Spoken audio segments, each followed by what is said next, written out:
দেশীয় বিদেশি হাঁসের সংকরায়নের মাধ্যমে নতুন জাতের হাঁস বাউডাক উদ্ভাবন করেছেন বাংলাদেশ কৃষি বিশ্ববিদ্যালয়ের পশু প্রজনন ও কৌলি বিজ্ঞান বিভাগের অধ্যাপক ডক্টর শামসুল আলম ভূঁইয়া ও তার গবেষক দল।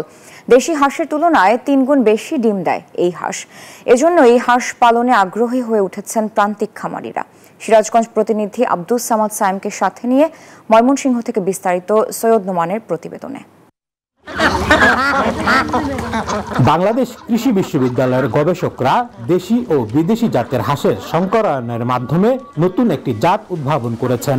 অধিক মাংস ও ডিম উৎপাদনের জন্য এই জাতের হাঁস উদ্ভাবন করা হয়েছে বলে জানিয়েছেন সংশ্লিষ্টরা।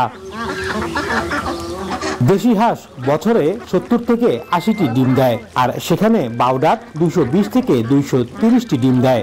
এছাড়াও মাত্র 10 থেকে 12 সপ্তাহ বয়সে 2 থেকে 2.5 কেজি ওজনের হয়ে থাকে। শঙ্কর জাতের হাঁস দুটোতে দেশি হিসাবে ছিল নাগেশ্বরী হাঁস এবং বিদেশি জাতের মধ্যে সেখানে পিকিং জাতের হাঁসের সংমিশ্রণ রয়েছে। 9 থেকে 10 সপ্তাহ বয়স এসে 2 থেকে 2.5 কেজির মতো ওজন হয়, আর বার্ষিক ডিম উৎপাদন 200 থেকে 220টার মতো আমরা পাই। আমাদের গবেষণাগারে আমাদের ফিল্ড পর্যায়ে আমরা সেটা দেখেছি। সুতরাং এটা একটা দ্বৈত হাঁসের জাত হিসাবে ডিম এবং মাংস উভয় উৎপাদন করার জন্য আপনি প্রান্তিক পর্যায়ে সেটাকে ব্যবহার করতে পারবেন।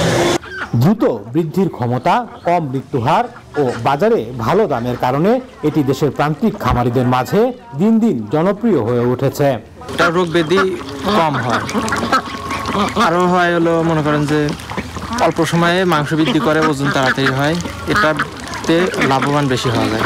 আমার যে 16,000 টাকা খরচ হয়েছে হাঁসা কটে বেচতে পারে, আমার মনে করেন যে 16,000 টাকা উঠে মনে হয় যে আরো 1,000-20 টাকা লাভ হবে আবার হাঁসা কটে বাড়তে। গবেষকরা বলছেন এটি দেশের আবহাওয়ায় লালন পালনের জন্য উপযুক্ত এবং রোগবালাই তেমন হয় না। এটি ডুয়েল টাইপ মাংস ও ডিম উৎপাদনে উপযোগী জাত। সৈয়দ নোমান, নিউজ 24, ময়মনসিংহ।